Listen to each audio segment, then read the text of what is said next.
اللهم آمين اللهم آمين अगर जानब माशूक नबाशुद का शाशे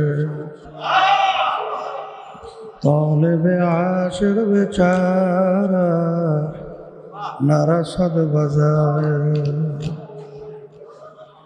ओ मबूद गो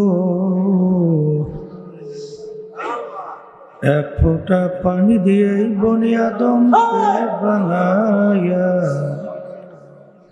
এই দুনিয়াতে কয়েকদিন ঘুরাইয়া ফিরাইয়া আমার এই অন্ধকার কবরে নিয়া যাইবে। এই দুনিয়াতে আর কাহাকেও থাকতে দিবেন না। ভাই বলি বন্ধুরে বলি কেউ তো আপন না। ভাবিয়া চিন্তা করিয়া দেখিলাম মাওলা ওই অন্ধকার কবরে আপনি ছাড়া কেউ আপন হবে না। রব্বানা আতিনা ফিদ দুনিয়া হাসানাতান ওয়া ফিল আখিরাতি হাসানাতান ওয়া কিনা আযাবান নার। رب ارحمهما كما ربياني صغيرا سبحان ربك رب العزة عما يصفون وسلام على المرسلين والحمد لله رب العالمين. وعليكم السلام ورحمة الله وبركاته. এটা কোনটা এটা চলবে না?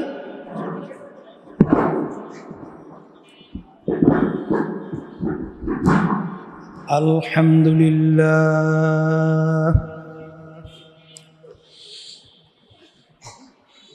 আলহামদুলিল্লাহ নাহমাদুহু ওয়া নাস্তাঈনুহু ونستغفره ونؤمن به ونتوكل عليه ونعوذ بالله من شرور أنفسنا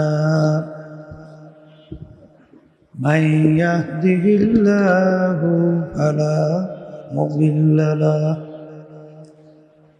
ومن يضلله فلا هادي له ونشهد أن لا إله إلا الله وحده لا شريك له ونشهد أن محمدا عبده ورسوله. أما بعد فأعوذ بالله من الشيطان الرجيم. بسم الله الرحمن الرحيم. كل نفس ذائقة الموت. صدق الله العلي العظيم. সবাই দুরূদ শরীফ পড়ি। আল্লাহুম্মা সাল্লি আলা ওয়া হাবিবিনা ওয়া মাওলানা মুহাম্মদ সাল্লাল্লাহু আলাইহি ওয়া আলিহি ওয়া আসহাবিহি। আল্লাহুম্মা সাল্লি আলা সাইয়্যিদিনা ওয়া হাবিবিনা ওয়া মাওলানা মুহাম্মদ صلى الله عليه وعلى آله وأصحابه وبارك. اللهم صل على سيدنا ونبينا شفيعنا وحبيبنا ومولانا محمد صلى الله عليه وعلى آله وأصحابه وبارك وسلم. শুকরিয়া আদায় করতেছি মহান রব্বুল আলামিনের দরবারে। রব্বুল আলামিন ফিতনা ফাসাদের যুগে দুনিয়ার মধ্যে সর্বোত্তম জায়গা মসজিদের মধ্যে আল্লাহ রাব্বুল আলামিনের হুকুম এশার নামাজ ফরজ আদায় করার পরে দিনী মাহফিলে আসার বসার দিনী আলোচনা করার শোনার আল্লাহ তৌফিক দান করছেন, শুকরিয়াতান বলি আলহামদুলিল্লাহ।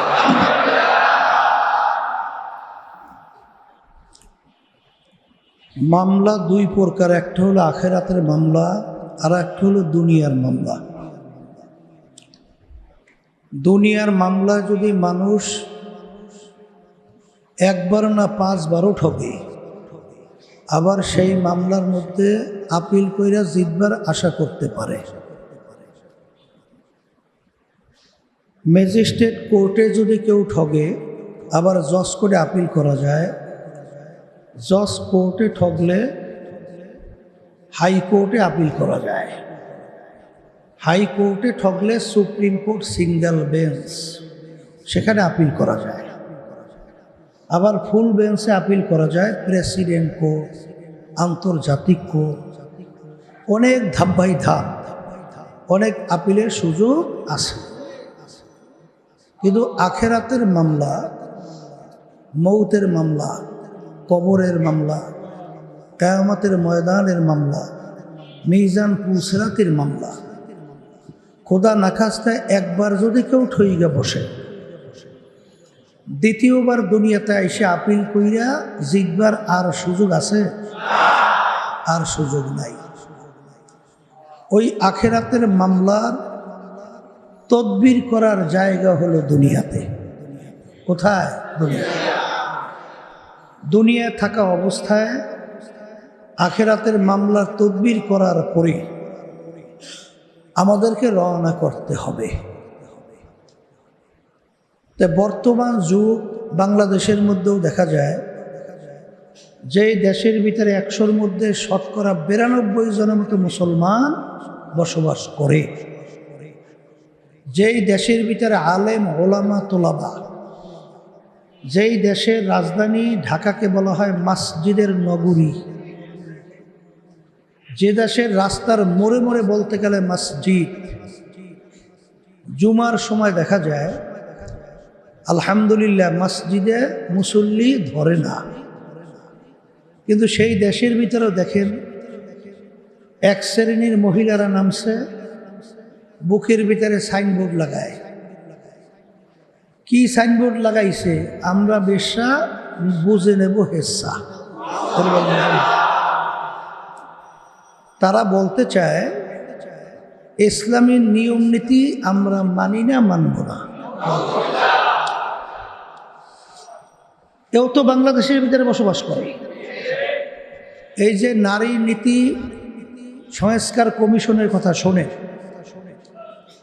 সেখানে 10 জন কমিটির ভিতরে প্রধান দায়িত্ব দেশে পারভিন হক, নাম তো মুসলমানের, কিন্তু প্রস্তাব দেয় নারীদের স্বাধীনতার ব্যাপারে বাধা হলো ধর্ম। কারণ সব ধর্মের মধ্যেই তো মানুষ যেরকম ইচ্ছা সেরকম চলতে পারে। ছোটবেলায় স্কুলের ভিতরে স্পোর্টস হইতো, স্পোর্টস হয় না এখনো? আমরা তো ছোট বুঝতাম না। সেখানে একটা পর্ব আছে স্পোর্টসের মধ্যে, যেমন খুশি তেমন সাজো। কথা বুঝছেন? কেউ ভাল্লুক সাজিয়ে আসছে, কেউ পাগল সাজিয়ে আসছে, মানে হুলস্থুল কারবার, যেরকম মন চায় সেরকম সাজিয়ে আসে। আমরা তো বুঝতাম না ঘটনাটা কি। অর্থাৎ এই শিক্ষাটার মাধ্যমে আসলে বাস্তব হলো চিন্তাটা এই যে মুসলমান যে আল্লাহকে বিশ্বাস করে, তার যেরকম মন চায় সেরকম সে চলতে পারবে? হ্যাঁ? তাহলে ওখানে বলে কি, যেরকম ইচ্ছা সেরকম সাজো। অর্থাৎ যেটাকে বলা হয় নাস্তিকতা, বস্তুবাদী। কথা বুঝতে পারছেন তো? ওই ছোটবেলা থেকে কৌশলে এই ধরনের শিক্ষা ঢুকাইয়া দিচ্ছে। কথা বুঝতে পারছেন? তাহলে সেখানে ধর্ম নাকি তাদের স্বাধীনতায় বাধা। কি স্বাধীনতায় বাধা?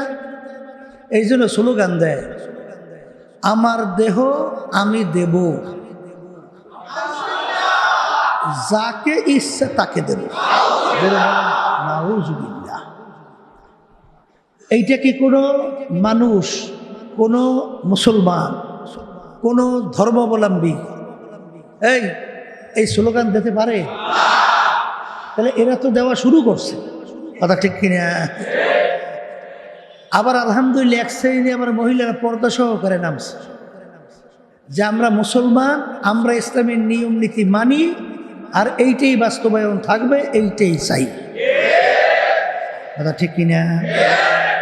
এখন আমার ভাইদেরকে বলবো, পর্দার আড়ালের মা বোনরা যারা শুনতেছে, শোনেন, আল্লাহ রাব্বুল আলামিন মানুষ বানাইছেন, মানহুস, যার ভিতরে লজ্জা শরম এবং যার ভিতরে বুঝ শক্তি আল্লাহ দান করছে।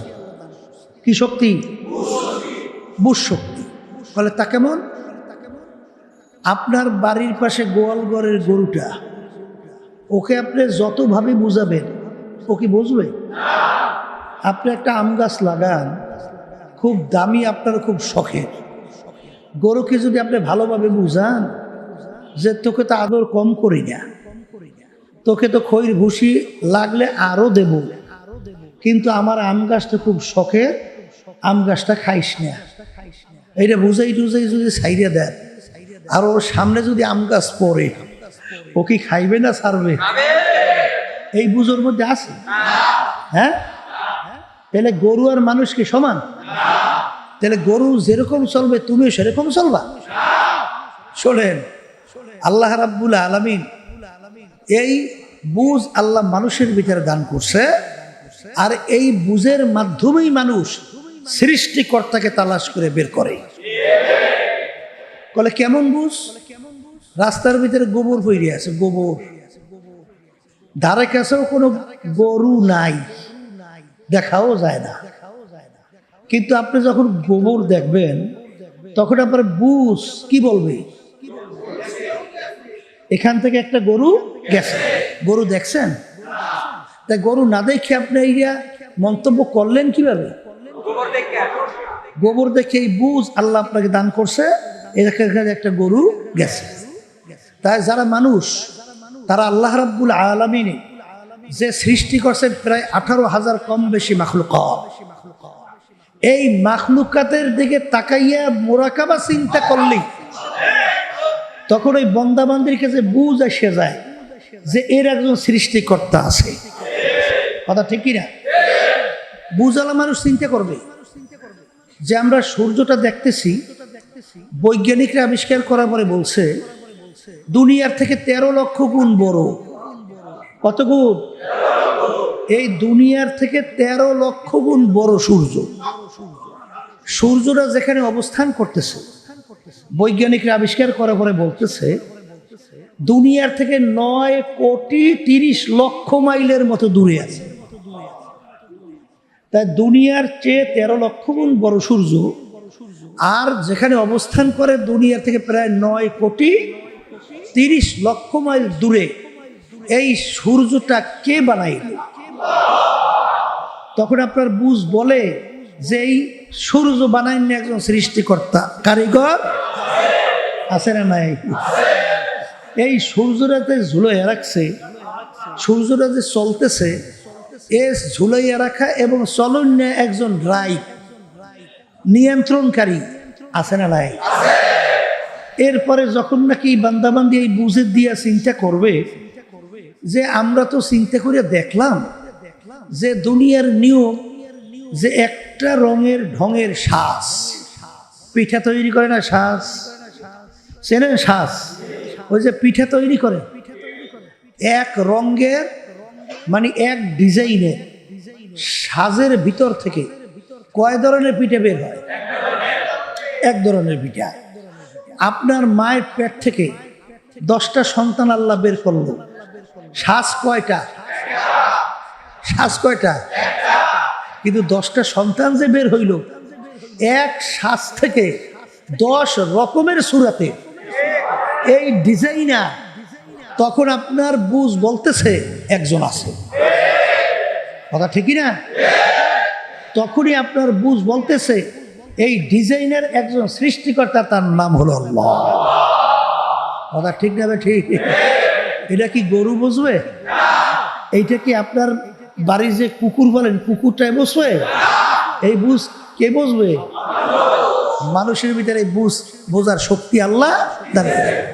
এই জন্যই তো আল্লাহ রাসূল সাল্লাল্লাহু আলাইহি ওয়াসাল্লাম বলছেন, তাফাক্কুরু সাআতান ফি খালকিল্লাহ খায়রুম মিন ইবাদাতি সিত্তিনা ওয়া ফি রায়াতিন সাবঈনা ওয়া ফি রায়াতিন সামানিনা সানা। যে তুমি আল্লাহর মাখলুকাত নিয়ে যদি কিছু সময় চিন্তা করো, মুরাকাবা করো, তাইলে কিছু সময় তুমি মুরাকাবা করলে এর বিনিময় আল্লাহ রাব্বুল আলামিন 60 বছর নফল ইবাদত করলে যেই পরিমাণ তুমি সওয়াব পাবা, ওই পরিমাণ সওয়াব আল্লাহ তোমার আমলনামায় দান করবে।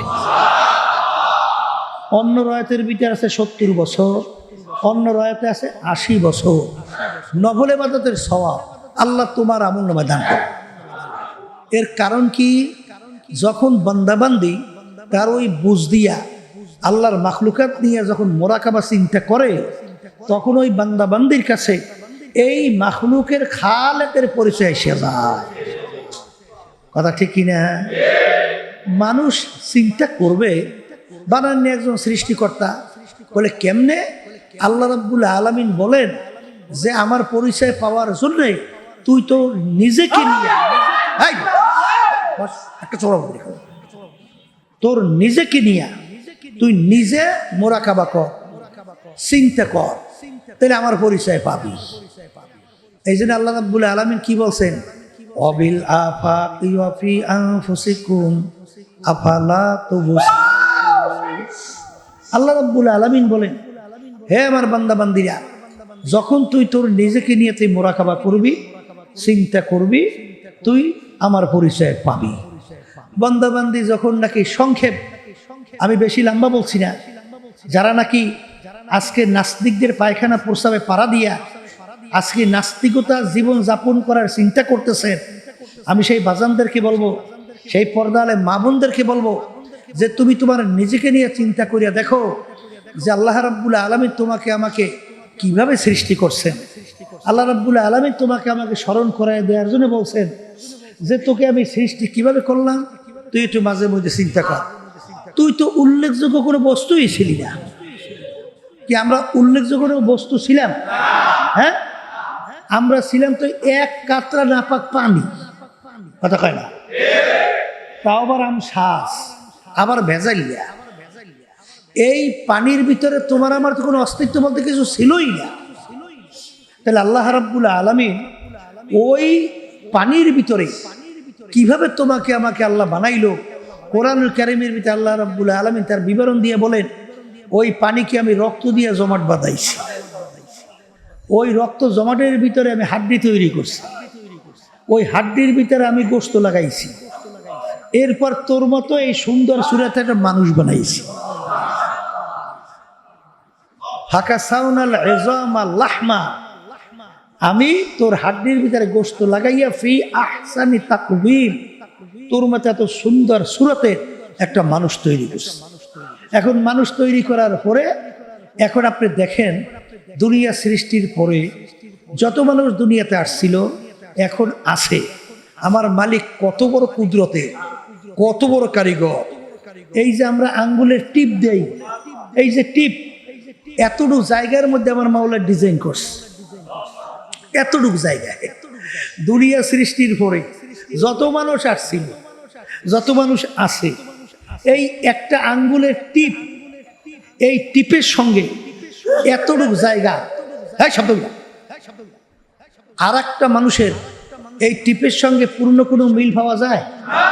হ্যাঁ, এখন আপনি যে মানুষ বুঝ আল্লাহ দান করছে, তখন আপনার বুঝ কি বলতেছে যে তামাম দুনিয়ার ইতিহাস এতটুকু জায়গার ভিতরে কয় ডিজাইনার আছে, কয়টা ডিজাইন করতে পারে।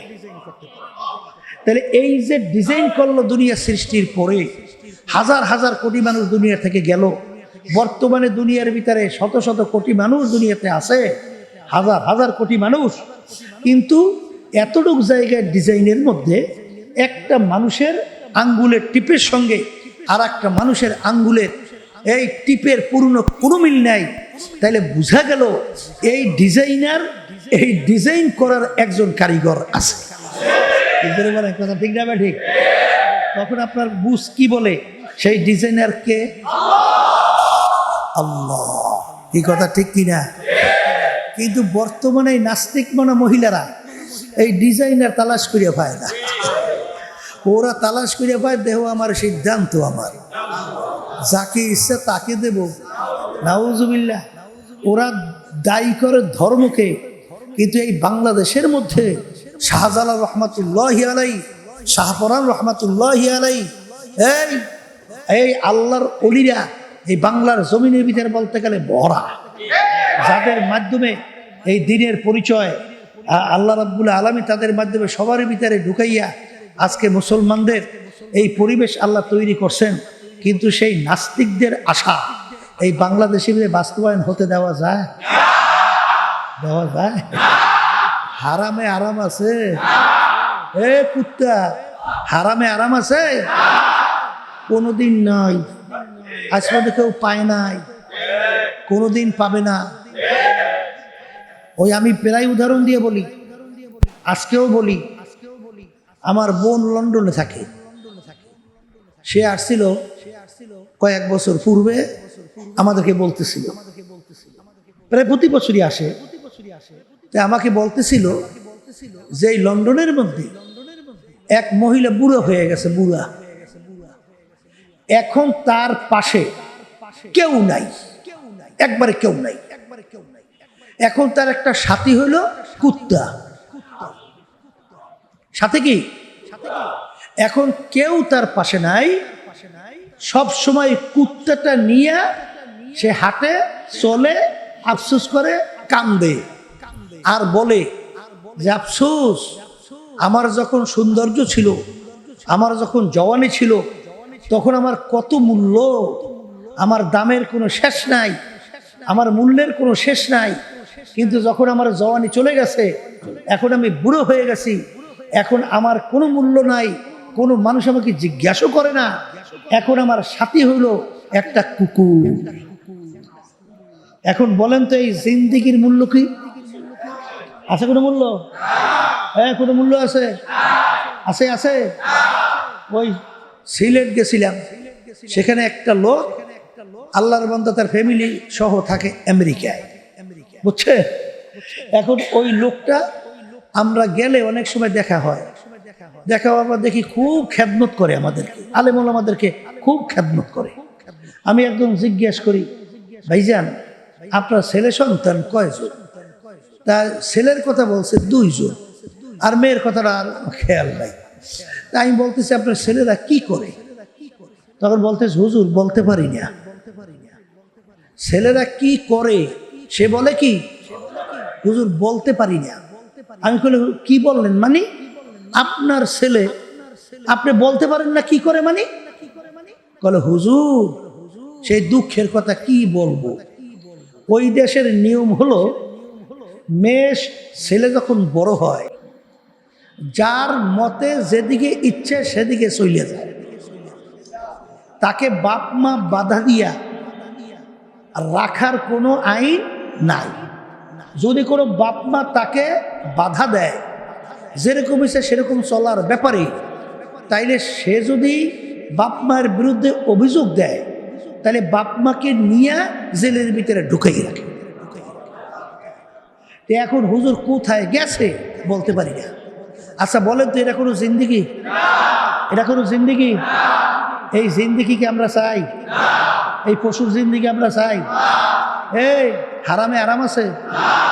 এই জন্য আমার বাজানদেরকে বলবো, মনে করছে আমরা হুজুরে কিছু বুঝি না? হ্যাঁ, কপাল পোড়ারা, একটু মাঝে মাঝে চক্ষু বন্ধ করে মোরাকাবা করিস যে আমাকে বানানোর তো একজন কারিগর, সৃষ্টিকর্তা আছে, আছে না? কিন্তু এই নাস্তিকেরা তো সৃষ্টিকর্তা পায় না। ওরা তালাশ করতে যাইয়ে পায় বানরের জাত। ওরা নাকি বানর থেকে সৃষ্টি হয়েছে। বলে বানরের অনেক পার্সের সঙ্গে মানুষের অনেক পার্সের মিল আছে। বানর জঙ্গলের ভিতরে গাছে লাফাইতে লাফাইতে গাছের ঘষায় ঘষায় ল্যাস পশম উঠা অটোমেটিক মানুষ হয়ে গেছে। না, শেষ পর্যন্ত পাইছে ওরা বানরের জাত। এই জন্য ওদেরকে নামও রাখছে বুদ্ধিজীবী। কি নাম রাখছে? বুদ্ধিজীবী। বুদ্ধিজীবী নামটা ঠিকই রাখছে। মানুষের বুদ্ধি মাথায় থাকে না জিহ্বায় থাকে? হ্যাঁ, তাহলে এখন ওদের নাম হয়েছে বুদ্ধিজীবী। এখন মাথায় বুদ্ধি থাকতে হলে মানুষ চিন্তা ভাবনা কইরা কাজকর্ম করে, চিন্তা ভাবনা করে কথা বলে, চিন্তা ভাবনা করে তারপর চলে। কিন্তু যখন জিহ্বায় বুদ্ধি আয় তখন জিহ্বার কোনো ব্যালেন্স আছে? ও তো আবল তাবল যা মনে করে তাই করে। এখন ওদের বুদ্ধি মাথার থেকে বলে জিহ্বায় আসছে, এই জন্য ওদের নাম দিয়েছে বুদ্ধিজীবী। এই জন্য ওরা তালাশ করে সৃষ্টিকর্তা পায় না, এই জন্য তালাশ করতে করতে পাইছে বান্দরের জাত। নাউজুবিল্লাহ। কিন্তু আমার বাজানদেরকে বলবো, এই মরণ কিন্তু লাগবে। আমি কালকে চরমনাই থেকে আসছি, রাত উপরে 1:30টার কাছাকাছি। আমার ডাক্তার দেখাবার কথা, আমাদের সেক্রেটারি জেনারেল, আরে সে সমস্ত ডাক্তারের সাথে আলোচনা কইরা সব প্রোগ্রাম সব ঠিক রেখা আমার সঙ্গে ডাক্তারখানায় যাবে, এই সিদ্ধান্ত।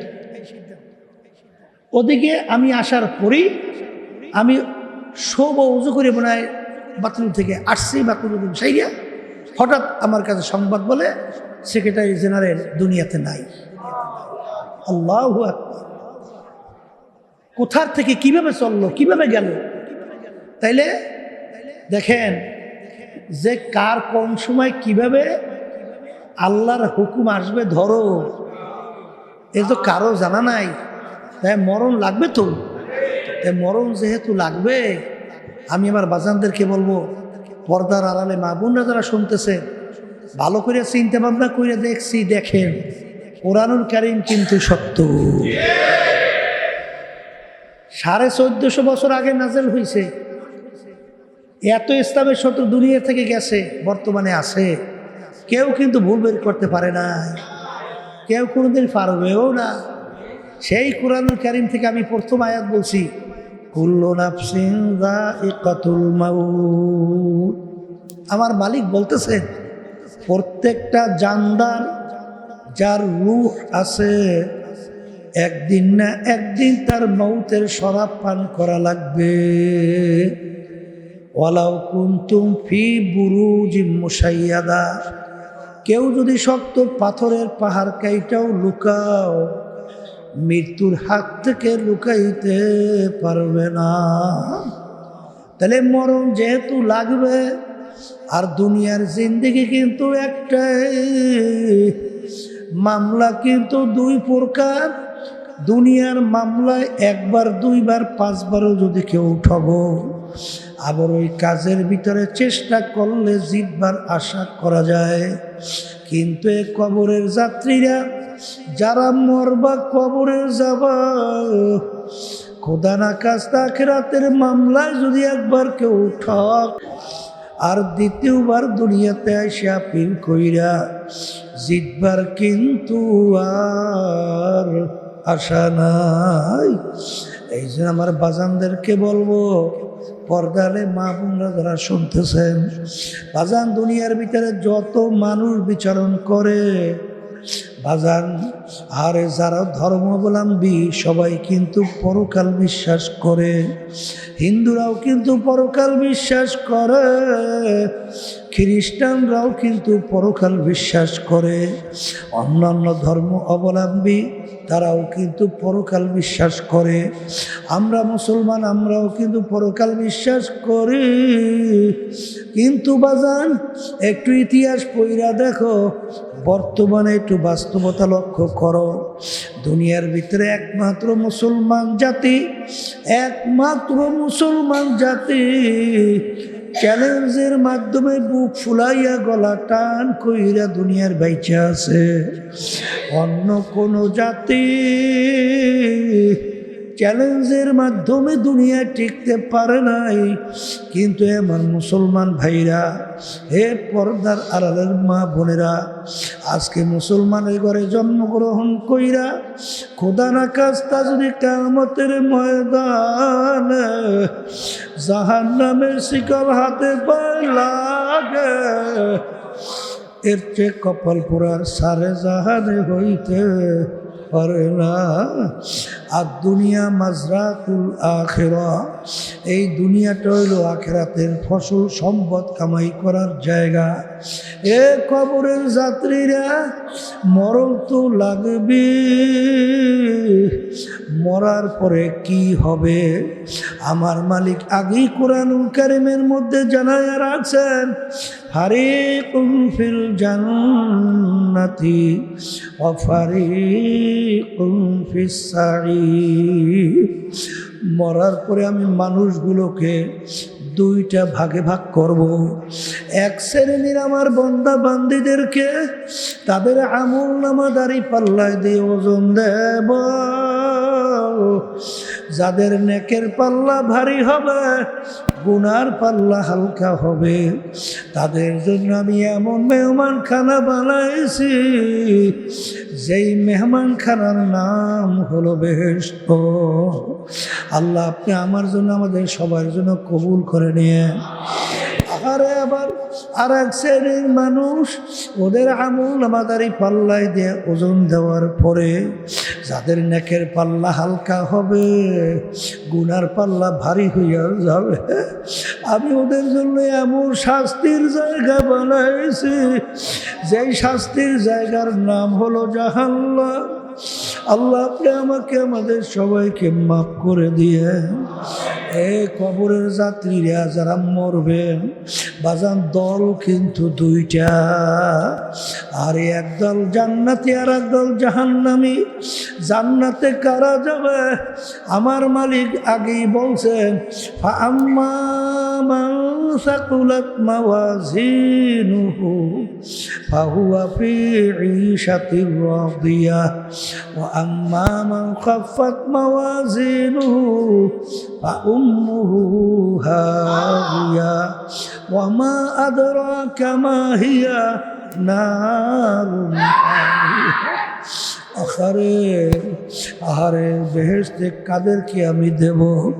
যাদের নেকের পাল্লা ভারী হবে, গুনার পাল্লা হালকা হবে, তাদের জন্য আমার মেহমানখানা বেহেশত আমি বানায় রাখছি, তাদেরকে আমি বেহেশতের ভিতরে জায়গা দেব। আল্লাহ আপনি আমার জন্য, আমাদের সবার জন্য কবুল করে নেন। আর কিয়ামতের ময়দান আমি নেকি আমি আমল নামা দাড়ি পাল্লায় ওজন দেওয়ার পরে যাদের নেকের পাল্লা হালকা হবে, গুনার পাল্লা ভারী হবে, আমি ফেরেশতাদেরকে বলবো, এ ফেরেশতারা, ওদেরকে আমি বড় শখ কইরা বানাইছিলাম, আহারে ওদেরকে আমি শখ করিয়া বানাইয়া ওদেরকে আমি এমন নেয়ামত দান করলাম, ওয়াইন তাউদ্দু নেমাতাল্লাহি লা তুহসুহা।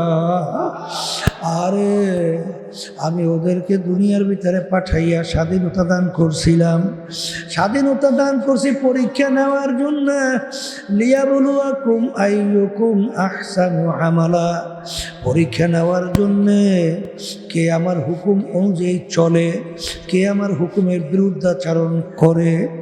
এই জন্য আমি ওদেরকে স্বাধীনতা দিয়া, আমার মালিক কোরআনুল কারীমের ভিতরে বলেন, ওয়াহাদাইনাহুম নাজদাইন, আমি ওদেরকে স্বাধীনতা দিয়ে দুইটা রাস্তা দেখাইলাম, একটা আমার জান্নাতের আর একটা জাহান্নামের। ওদেরকে আমি নেয়ামত দান করলাম চক্ষু দিয়া দেখে, ওদেরকে আমি নেয়ামত দান করলাম জবান দিয়া কথা বলে, ওদেরকে আমি কান দান করলাম নেয়ামত কান দিয়া শোনে, আমি ওদেরকে ব্রেন বুঝ শক্তি দান করলাম, এই বুঝ শক্তি দিয়ে ওরা পড়াশোনা করে সার্টিফিকেট অর্জন করে, আর এই বুঝ শক্তি দিয়ে ব্যবসা বাণিজ্য করে সম্পদ গুছায়, এই বুঝ শক্তি দিয়ে সমস্ত কার্যক্রম পরিচালনা করে। আরে আমি ওদেরকে সমস্ত নেয়ামত দেওয়ার পরে আরে ওরা আমার নেয়ামতের কদর না কইরা, ওরা আমার হুকুম না মাইনা, আরে ওরা তো নেকের পাল্লা হালকা নিয়ে আসছে, গুনার পাল্লা ভারী নিয়ে আসছে। আল্লাহ রাব্বুল আলামিন বলবেন ফাগুল্লুহু, এ ফেরেশতারা ওদেরকে বাঁধা।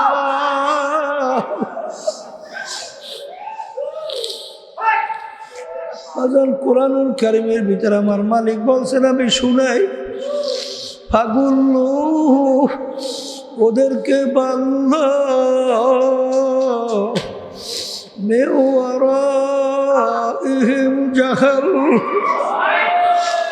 এরপর ওদেরকে ফিকা ফিকা জাহান্নামে ফেলাইয়া দাও। আল্লাহ আপনি আমাকে আমাদের সবাইকে মাফ কইরা দে।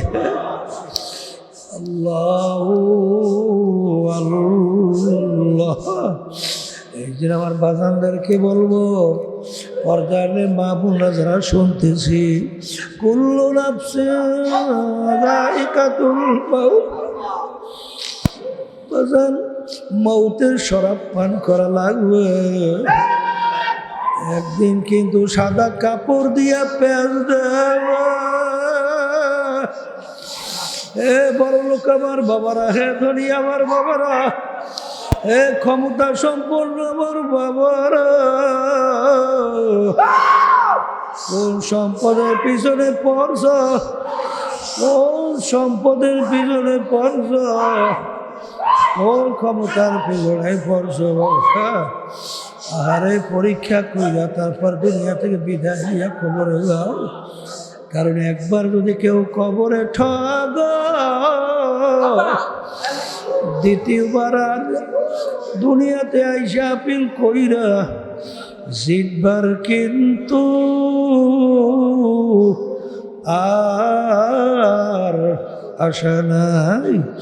এই জায়গায় যদি আমার আব্বাজান বলতে, যেই মামলার তদবির নাই সেই মামলার খালাস নাই, যেই মামলার তদবির নাই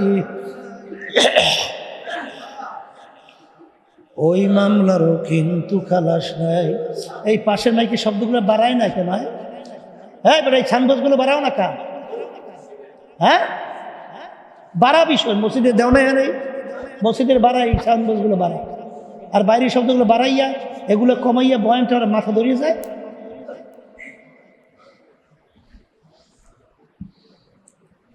এমন বর্তমানে এক মাইকছে বয়ানই করা যায় না।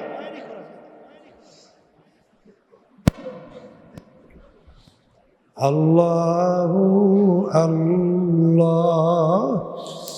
এই জন্য আমার বাজানদেরকে বলবো, পর্দালে মা বোনদেরকে বলবো, কুল্লু নাফসিন যায়িকাতুল মাউত, প্রত্যেকটা জানদার তার একদিন মাউতের শরাব পান করা লাগবে।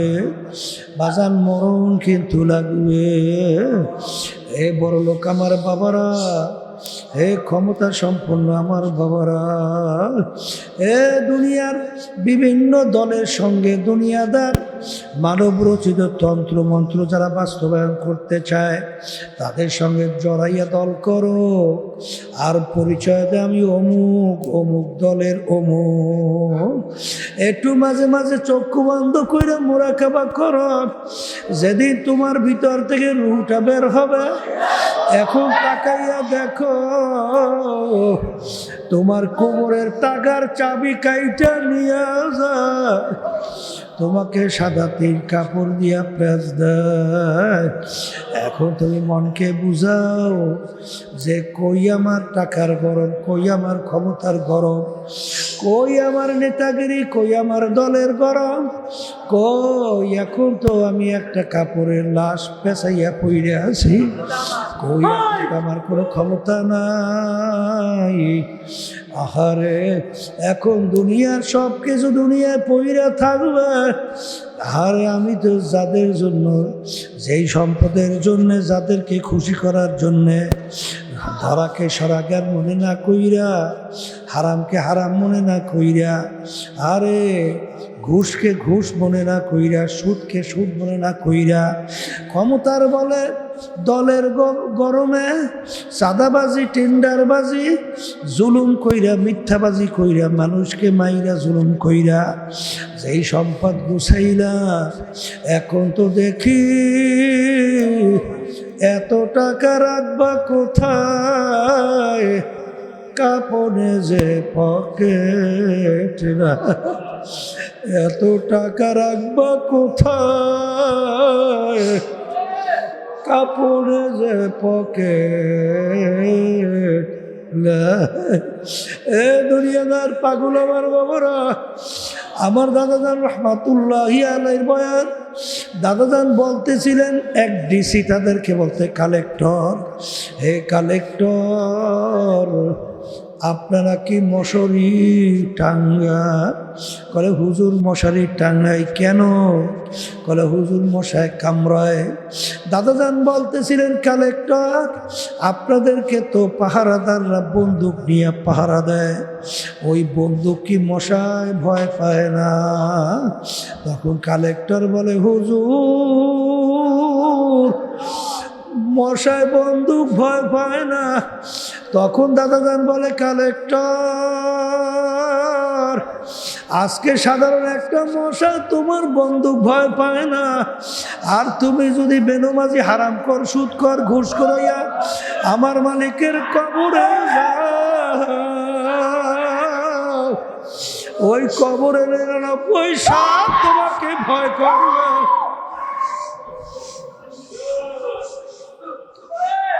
এরকম কি গ্যারান্টি আছে কালেক্টর?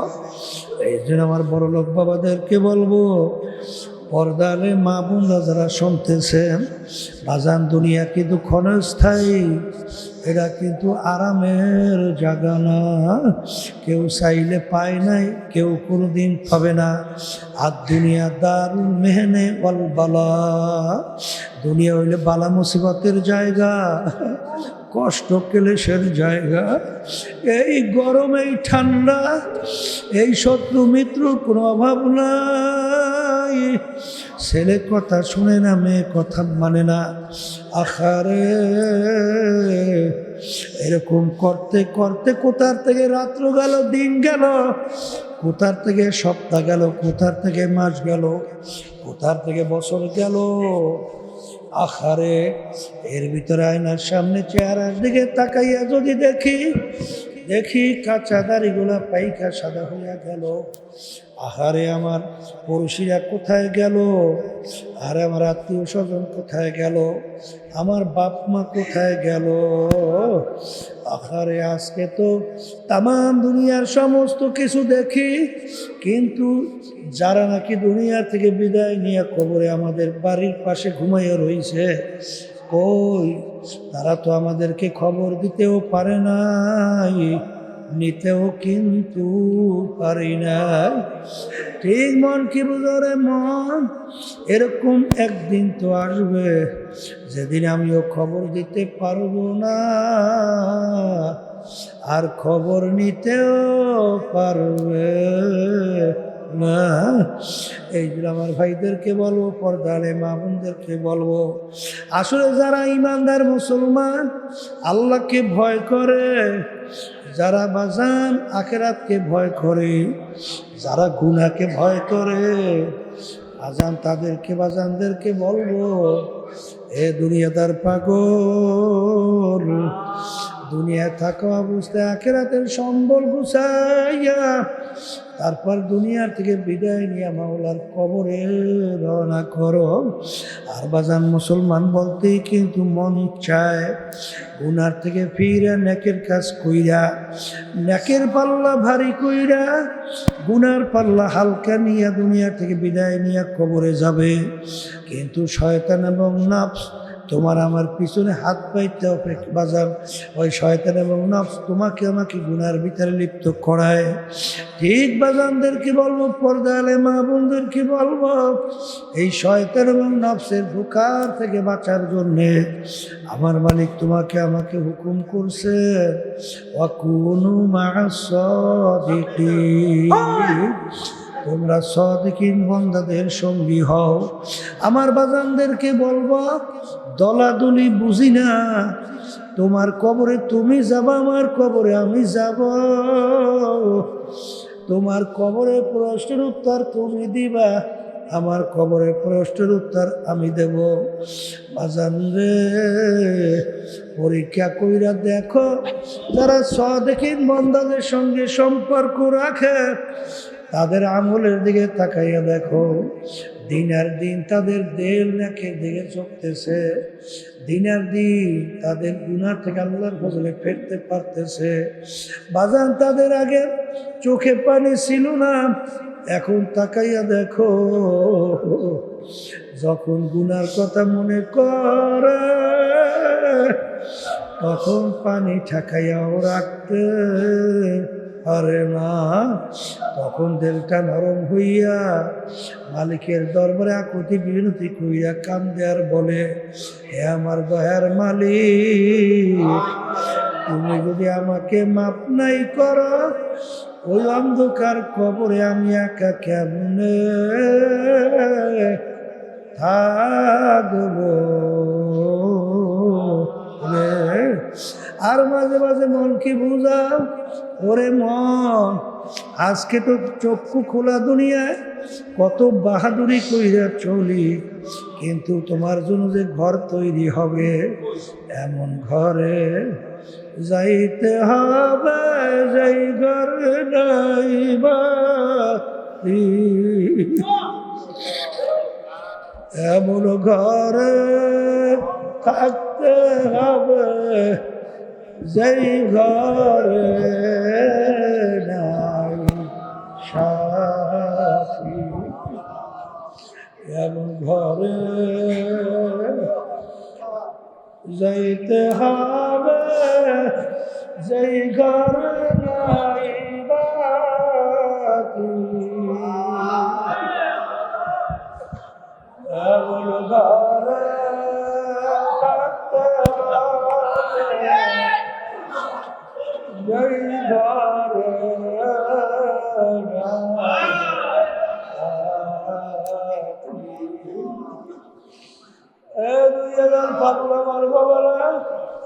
আল্লাহর ইতিহাস পড়িয়া দেখেন, সাহাবায়ে কেরামের ইতিহাস পড়িয়া দেখো,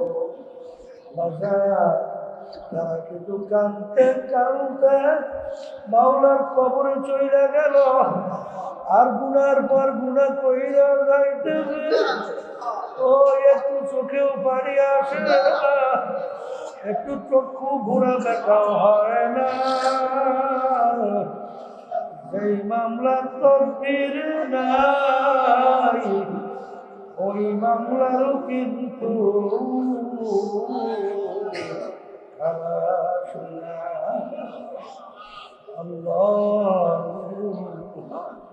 চিন্তাও নাই, চোখেও বাড়ি নাই।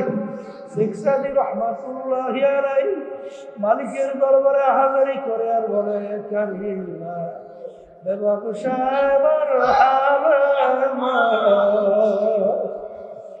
কে হাসতা মাসিরা কামাউলা হাওয়া, কে আবার দয়া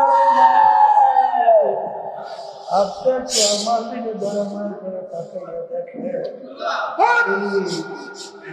আমার জিন্দিরের ভিতরে আটকা পড়ে যাবে, তোমার রহমতের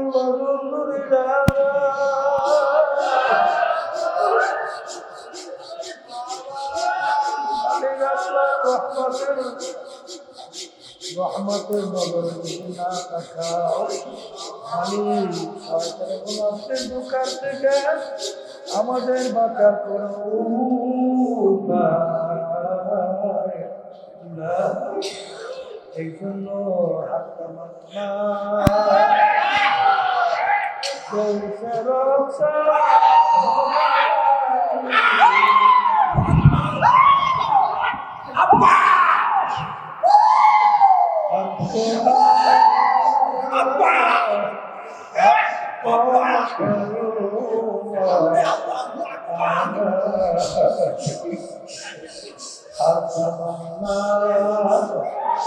दिल से रब्सार होगा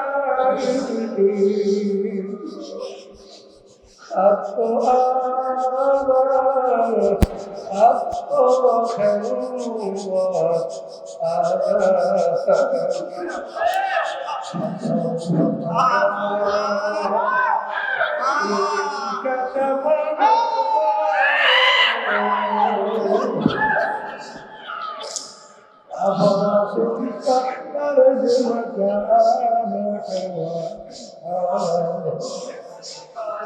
কবরের যাত্রীরা কুল্লু নাফসিন যায়িকাতুল মাউত ওয়ালাউ কুনতুম ফী বুরুজিন মুশাইয়াদা শক্ত পাথরের পাহাড় কাইটা উঠবে মালাকুল মউত হাজির ইব্রাহিম আলাইহিস সালামের সঙ্গে একদিন আজরাইল আলাইহিস সালামের দেখা। ইব্রাহিম আলাইহিস সালাম বলেন, ভাই আজরাইল, তুমি নাফরমানের রূহ কোন সূরাতে কবজ করো? আমাকে সেই সূরা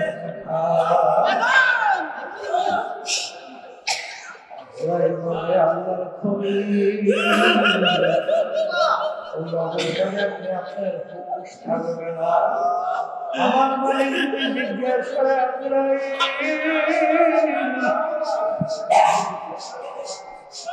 আমার খলিলকে তুমি কেন বেহুশ করলে? আমি মালিকের সামনে কি উত্তর দেব? বলে, আমি মালিকের সঙ্গে বলবো, একটু আমাকে দেখাও। নবী গো পাহাড়ের দিকে তাকান। তাকানোর সঙ্গে সঙ্গে ইব্রাহিম আলাইহিস সালাম একটা চিৎকার মারিয়া বেহুশ হয়ে গেলেন। আল্লাহ রাব্বুল আলামিন বলে,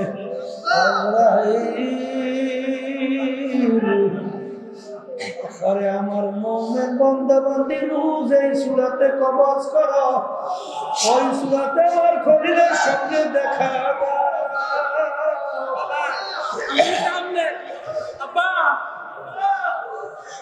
মানে আমার খলিলের আসবে না।